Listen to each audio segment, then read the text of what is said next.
जेकरा के भाई जननी हो ऊ कसाई निकलल बा, जेकरा के कुंवर जन के प्यार कोई हम ऊ 7-8 लइका के माई निकलल बा।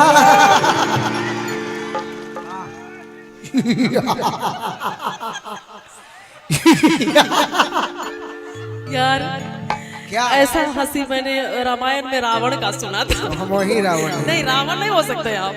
रुपेश पे इधर आइए, इधर आइए, आ इधर आइए, जाइए आ जाइए जा आइए। अभी हम लोग 6 बजे आएंगे। तार छोटा एक और माइक कहाँ है भाई? जाए तो दिन में हमारो जागे के बाद शिवेश्वर भैया के जागे के बाकी जागल जाए।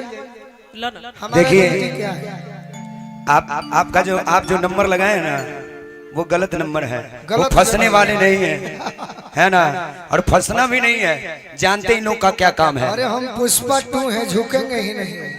जानते हैं गोलू भैया कि ये लड़कियां अजब खेल दिखाती हैं, ये लड़कियां अजब खेल दिखाती हैं, कभी हंसाती हैं तो कभी रुलाती हैं। प्यार के चक्कर में हम लड़कों से ना जाने क्या क्या करवाती हैं, बैलेंस डलवाती हैं। ससुरी हमसे रात रात भर शिवेश जी से बतियाती है।